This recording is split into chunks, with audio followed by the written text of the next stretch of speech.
Okay po, ma'am. Hoy, ikaw! Tumawag teacher mo sa akin! Bagsak ka na naman? Nay, kasi ayoko na marinig. Simula ngayon, bawal ka nang gumala at mag-cellphone. Hindi pwede to. Anong gagawin ko? Aray! Sakit ng pagkaramdam ko! Magpahinga ka na, anak. Bipilit kita ng Chicken Joy. Sige po, Nay. Effective yung plano ko, A few moments later. Anak! Ayan, bilis! Oh, nagsiselfone ka na? Okay ka na, no? Maglinis ka na doon sa baba. Ang sakit. Ang sakit talaga ng pagkaramdam ko. Aba, teka. Huwag mo ako niloloko, ha? Magbihis ka na. Pupunta tayo sa doktor. Nay! Tara na. Hello, Doc. Ipapa-check up ko po tong anak ko. Sige, pasok kayo. Ano po nangyari sa kanya? Kasi Doc, palaging may masakit sa kanya. Totoo ba to, Doc? O kunwari niya lang para di siya mautusan? Tignan natin. May malalang sakit yung anak mo! Ha? Mamamatay na siya? Di ka magiging okay, ma'am, ha? Meron akong gamot dito, ma'am. Last stock na lang to. Ipainom mo na. Effective yan, ha? Iinumin ko na, Nay, ha? Ayan, Nay. Okay na pakiramdam ko. Ayan, huliin niyo na yan. Ano mangyayari? Isa siyang peking doktor. Kaya ikukulungan namin siya. Ha? Anak, ano nangyayari sa'yo? Anak! Ay, expired na pala yung gamot. Walang iya ka. Anak, umagang-umaga cellphone agad hawak mo? Tignan mo ito napanood ko. Huwag mag-cellphone agad pagkagising mo sa umaga kasi pinapataas mo lang ang stress levels mo. Ano ba naman yan, Nay? Oh, doktor na may sabi, ha? Tigilan mo na yan. Maniniwala pala tayo sa doktor. Sige. Grabe, ang init. Paliligo na nga ako. Nay, may napanood ako, oh. Kung may nagsabi sa'yo na dapat kang maligo araw-araw, isang malaking kasinungalingan yan. Oh, sabi ng doktor, Nay, bawal daw maligo araw-araw. Ba't ka naliligo? Sige, di na ako maliligo. Kung akala mong healthy ang mga prutas, pakinggan mo tong sasabihin ko. Oh, Nay, nagsalita na yung doktor, ha? Huwag ka na kumagat dyan. Pati ba naman prutas? Ay, magmamatcha na lang ako. Kung akala mong healthy ang mga matcha, pakinggan mo tong sasabihin ko. Hala, sabi ng doktor, hindi daw healthy yung matcha, Nay. Huwag mo na inumin yan, ha? Pati matcha bawal. Sinisira mo ang utak mo sa paggamit ng mga betchin. Oh, Nay, sabi ng doktor, sinisira mo daw utak mo. Huwag ka na maglagay niyan. Tama na!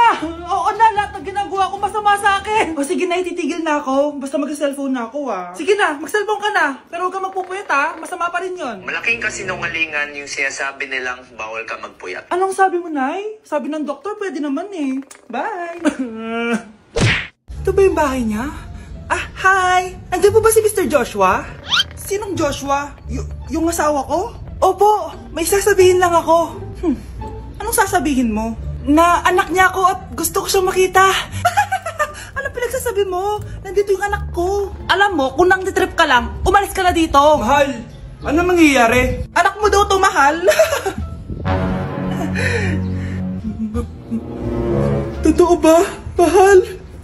Aamin na ako. Anak ko siya sa labas. Niloko mo ako! Oh, anak, ba't nandito ka? Nay, pinuntahan ko lang po si tatay. Ikaw yung nanay niya? Oo, bakit? Mga walang iya kayo! Ba't kayo tumatawa? It's a prank! Na-prank kita, mahal! Na-prank ka namin, Mare! Walang prank-prank dito! Huwag ka na uwi dito! Manaloko ka! Mahal! Mahal! Prank lang yun! Prank lang yun! Lumayas ka dito! Layas! Ayan! Bilisan mo! Abulin mo na!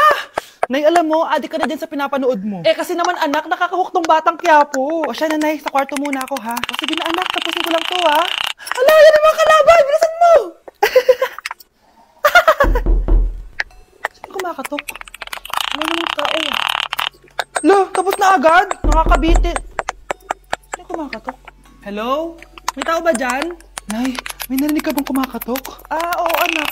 Parang wala naman tao sa labas eh. Nay, minumulto na ata tayo. Sino yun? Anong gagawin natin, anak? Lalabas ako, anak. Nay, wag, please. Deliver. Ay! Ano ba problema nyo, ha? Kanina pa ako katok na katok dito. Bingi ba kayo? Ay, sorry. Ba't kasi gantong oras ka nagde-deliver eh? Oh, eto. Pinapabigay ni Coco Martin.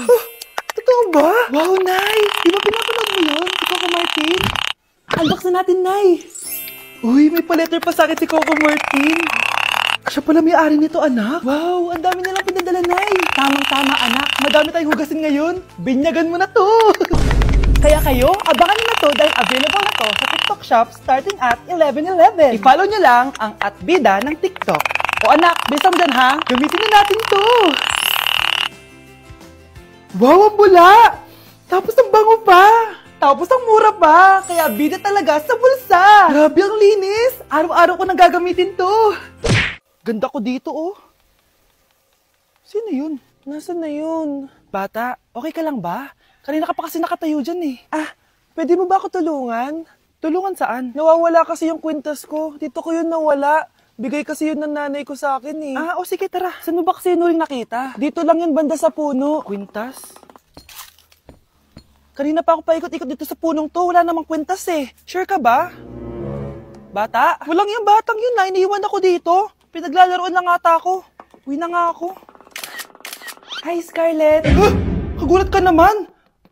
Paano ka nakapasok dito sa bahay namin? Tara, hanapin na natin yung kwintas. Saan ka ba kasi pumunta kahapon? Bigla ka nawala eh. Hindi ko din alam eh. Oo, tara, hanapin na natin yung kwintas mo. Yay! Anong kulay ba kasi yun? Kulay silver yung kwintas. Silver? Kanina pa ako naghahanap dito. Parang wala naman silver na kwintas dito. Bata?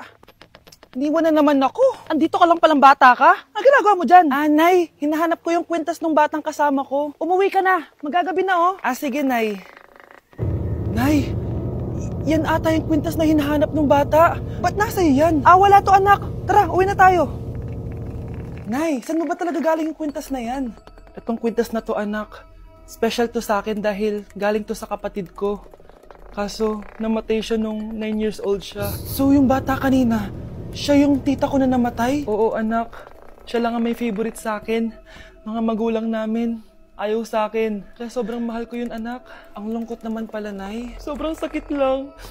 Sorry. Tama na yun, Nay.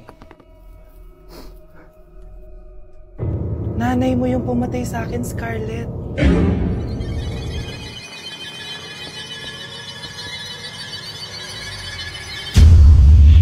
Hello po, ma'am. Ang ganda naman po ng bahay niyo. Sino yan, Nay? Hello po. Anak, ito nga pala si Bebang. Bagong katulong natin dito. Siguraduhin mo lang na magaling ka, ha? Dahil ayoko sa lahat, yung tatanga-tanga. Opo, ma'am. Ayusin ko po yung trabaho ko. Sige na, mag-umpisa ka na maglinis. Sige po. Di ko talaga gusto yung bago namin katulong dito. Nakakainis yung mukha niya. Ano yun? Ano ba yan? Unang araw pa lang dito, may nabasag ka na agad? Sorry po, ma'am. Tatanga-tanga kasi maglinis? Di mo ba alam ng 1,000 pesos ang isa niyan? Linisin mo na yan! At wala ka sweldo na 3 araw, ha? Dahil wala ka naman pambayad niyan. Ganito nyo pala tinrato ang nanay ko. Kumanda kayo. Bebang! Gawin mo nga ako ng kape. Ma'am, eto na po yung kape nyo.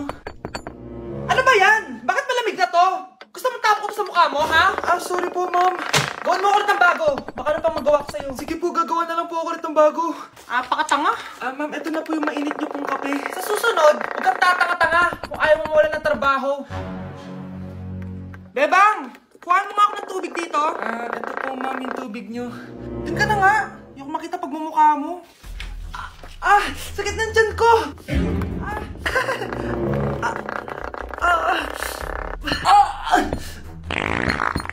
Anak! Lumas ka muna dyan!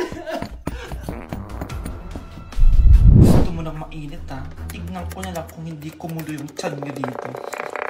Ma'am, eto na po yung mainit nyo pong kape. Eto po, ma'am, yung tubig nyo. Hindi ko kayo mapapatawad sa ginawa nyo sa nanay ko. Nag-uumpisa pa lang ako sa paghihiganti ko sa inyo.